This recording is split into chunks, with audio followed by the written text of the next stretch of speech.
Welcome back to my audiobook channel. Today I'm reading a little bit more out of Paolo. Last time we stopped in the middle of a conversation because my phone decided to switch off because it had gone on too long. Hopefully we'll get through this chapter today without it taking so long. I'm trying to finish it before my phone cuts me off again. So we stopped here. She tries the thunder gaze, but it doesn't work on me. I grew up with it and have become resistant to it. I'll have to think about that first, she finally says. If you're already thinking, then maybe you can also think about your temp. I give her my widest grin, but she remains unimpressed. I'm going now, she says abruptly. For a moment I fear I've taken it too far, but then she leans forward, wraps an arm around me and gives me a smack on my newly trimmed head. Be good. See you later, I say. Do you want pizza? I'll make you pizza for dinner. Even though you can't eat it? Yes, that's exactly why. Okay, she calls as she leaves, kicking away pigeons who are desperately trying to get away from her boots, flying anxiously into every direction. I take the bus that goes from the square to the castle, but get off before the bus begins to crawl up the serpentine roads and up the hill. I walk past the Wilhelmsplatz and along the Hasperstraße, deliberately avoiding the route I used to go to school. I make a turn beforehand and walk down the quiet streets of the southern quarter with its spacious front gardens that are mostly roses and hydrangeas, which have turned to shades of dark pink and brown. When I get home, exhausted from my trek to the upper town, Mama and Johannes have already emptied the van. Man, Mama, I say, you're not supposed to carry. We asked the boy next door, Mama says. We gave him 20 euros and he carried this stuff up the stairs, says Johannes. For the first time, I'm glad my stepfather is so pedantic. He made sure the boxes and garbage bags were placed outside my room and not in my room where they pollute the air and make the only room where I can breathe safely inaccessible to me. Thank you, I say, because that expresses exactly how I'm feeling right now. For giving me space, for not making me carry the contents of my life back into my childhood home, for not having to experience the ultimate defeat. Instead, I could go into town to see Liesel and spend the first hours of my new life in a happy way, not having to re-evaluate everything, but just enjoying being here for now. As if coming to visit, just with the background knowledge that it will be a long visit. One that lasts until the very end of my life. I loop the straps of my masks over my ears, those special masks that filter out pollen and dust and other stuff, two on top of each other, and start opening boxes and garbage bags.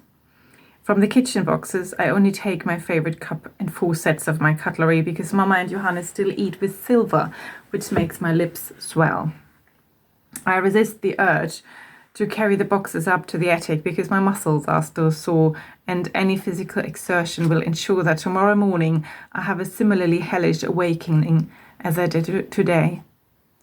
After getting some rest, I spend the afternoon putting clothes away and stocking my room's shelves with my belongings. After that, I borrow one of Mama's Scandinavian crime novels, which she likes to read, and lie on the bed killing time until Mama comes back from shopping or from a friend or wherever she has been, and we can spend time together in the kitchen baking pizza. Well, she bakes and I watch. Where's Timo? I thought you wanted to invite him over tonight. Liesel pops an olive in between her lips and turns to Mama, who is busy putting cocktail tomatoes on the tray. I can still remember how they taste. The aroma sits on my tongue like the spirit of a tomato. The brain is something wonderful, and how it stores sensations, scents and tastes and can recall them on command. He went to your aunt's. Again? He seems to be one of the few people who are grateful to their parents for raising them, Mama says pointedly. He probably just needs to do some laundry, I say, sitting on the kitchen bench with my back against the wall, my hands tucked into the pockets of my sweatshirt in front of my tummy, making me look like a kangaroo, because Mama told me not to touch anything. If she had her way, I wouldn't even be here in the kitchen, but lying on the bed, wrapped in cling film like a mummy, so that nothing can get close and kill me. In my experience, freshmen only drive home if they want to meet up with old school friends or if they're too lazy to go to the laundromat. And now, since the Ukraine war and the gas crisis, there's a third reason: to warm up. The flats I've lived in during my student years were all poorly insulated, had single glazing and radiators that were decades old. You need lots and lots of gas to get that warm. Maybe he has a girlfriend, I muse. And now they've moved to different cities, trying to save their love, even though everything is so new and exciting, and they meet so many interesting and sexy new people. Oh, what a tragic dilemma. Almost Shakespearean. Rolling my eyes theatrically, I add, or not. Rike, says Mama in horror. I shrug. What? That's what happens when people get sick, says Liesel, now shoving a tomato into her mouth. If she keeps eating like this, she won't have an appetite anymore when the pizza is ready. Then they become unempathic towards the problems of the healthy. I shake my head. Not at all. It's just that the perspective changes and you see what others understand as problems are petty rabbit droppings relative to the really big issues of life and death. Oh my God! Mama presses her fist to her chest. What did I raise? Liesel opens the oven. Come on, that's fine, she says to Mama. There's enough on it now, I'm starving. Mama obediently takes the tray and slides it into the oven, then sits down in her favourite chair at the foot of the table, places her feet on the nearest chair, and lets out a comforted and relieved ah. She takes a sip of her beer, puts it down, and then looks at me.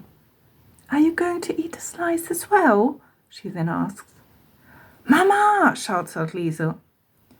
Even pizza is no longer possible? Mama asks in disbelief, as if pizza were the top dish on the bland diet list. I won't go into that. It's useless. Shall we watch TV? I ask instead. What are we watching? Asks Liesel. I don't know, I say, because I haven't watched daytime TV for a long time and I don't know what's going on in the media world, who gets eaten up on which island and which farmer or bachelor is marrying whom. Netflix, I then suggest. Yeah, okay, Liesel agrees. I look at Mama. Do you want to watch with us? What, in your room? She asks, as if I offered her the cross of honour. Yes, of course, as I can't go anywhere else, I think, since she got this damn cat who not only makes my life hell with her dander, but also for various other family members and friends.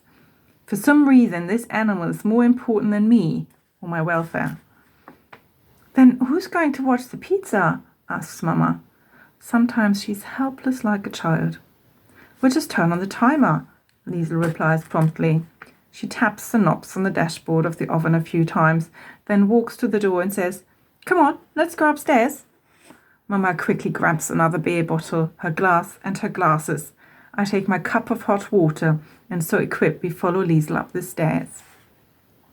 Oh yes, honey in the pot, Mama exclaims a little later as I'm scrolling through the films with the mouse of my laptop. It's such a beautiful film. You have to watch it. I read the blurb and look questioningly at Liesel. I don't usually watch movies with old or sick people going on road trips with young and healthy people because it's so terribly touching and pathetic that you get to really live again just before you die. But Mama's face lights up and Liesel and I silently agree that we have to do her this favour. I put the laptop on the desk so Mama can watch from the chair that we got out of Johannes's room because the furnishings in this room are so sparse since we left every piece of my furniture in Berlin. While my subtenant lounges on my cosy armchair in my former room, I don't have anything else to sit on other than the bed. That's why Liesel and I watch from there, leaned against the wall, because it's one of these futon beds that doesn't even have a headboard. Nobody complains that the screen is too small, although we all think so, because when you're confronted with the big questions of life and death, the size of the screen is pure rabbit droppings. When at some point Johannes comes up and brings the pizza and I get my food from downstairs and we're all crammed into my little room, Johannes, Mama and I on the bed and Liesel cross-legged on the floor, munching happily away, I think, maybe coming home isn't so bad after all. I might not have big adventures here, That it's the little things that really matter, that make me feel better. Liesel and my parents, and that damn cat, lying around day in and day out on the couch or on the balcony in my Berlin apartment, isn't what I call fun. When I look back to those dreary, lonely days, I wonder why I didn't come up with the idea of returning home myself.